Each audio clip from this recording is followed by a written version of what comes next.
चार राजकुमार। बहुत पुरानी बात है। मिथिला में उदयदित्य नामक एक बुद्धिमान राजा थे।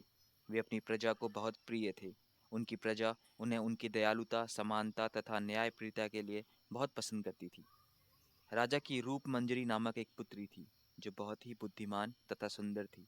रूप मंजरी को जो भी देखता था, बस देखता ही रह जाता था। जब वह विवाह के योग्य हुई, तो उसके लिए ढेरों रिश्ते आने लगे। राजा और रानी के लिए योग्य वर का चुनाव करने की समस्या खड़ी हो गई। एक दिन उदयदित्य अपने सजे हुए दरबार में बैठे थे। तभी एक सुंदर राजकुमार वहां आए। आदरपूर्वक अभिवादन कर वह बोला, मैं कलिंग का राजकुमार हूँ और राजकुमारी से विवाह की इच्छा लेकर आया हूँ। राजा ने कहा, मैं तुम्हारी इच्छा का सम्मान करता हूँ। कलिंग हमारा पड़ोसी और मित्र राज्य है। तुमसे राजकुमारी का विवाह करने से हमारे संबंध और भी गहरे बन जाएंगे। तुम राजवंश के भी हो, परंतु तुमसे ऐसी कौन सी विशेषता है जो तुम्हें दूसरों से अलग करती है? राजकुमार बोला, महाराज, मैं एक योद्धा हूँ और बहुत अच्छे गुरुओं के द्वारा युद्ध विद्या में पारंगत हूँ। मैं अपने देश की सेना का सेनापति भी हूँ और कोई युद्ध भी जीत चुका हूँ। राजकुमार की बात सुनकर राजा ने प्रसन्न होकर राजकुमार को अपने महल में राजकीय अतिथि के रूप में राजकुमारी का निर्णय आने तक रुकने के लिए कहा। अगले दिन राजसभा में दूसरा राजकुमार उपस्थित हुआ।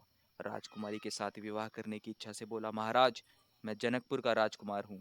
मैंने बहुत सारी धार्मिक पुस्तकें पढ़ी हैं और काफी समय से जीवन का सत्य ढूंढ रहा हूँ। ज्ञान की अपूर्व चाह ही मुझे सबसे अनुपम बनाती है।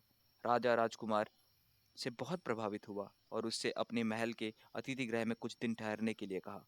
तीसरे दिन वैशाली का राजकुमार दरबार में उपस्थित हुआ और रूप मंजरी से विवाह की इच्छा से बोला, महाराज, मुझे प्रकृति माँ का आशीर्वाद प्राप्त है। मैं पशु पक्षियों की भाषा को समझ सकता हूँ। राजा ने उसके गुण की प्रशंसा करते हुए उसे भी महल के अतिथि गृह में राजकुमारी के निर्णय तक रुकने के लिए कहा। चौथे दिन मालव्य का राजकुमार आया। उसने भी राजकुमारी से विवाह की इच्छा बताते हुए कहा, महाराज, मैं बहुत ही धनी राज्य का राजकुमार हूँ। मेरा जानना है कि धन से ही प्रगति होती है।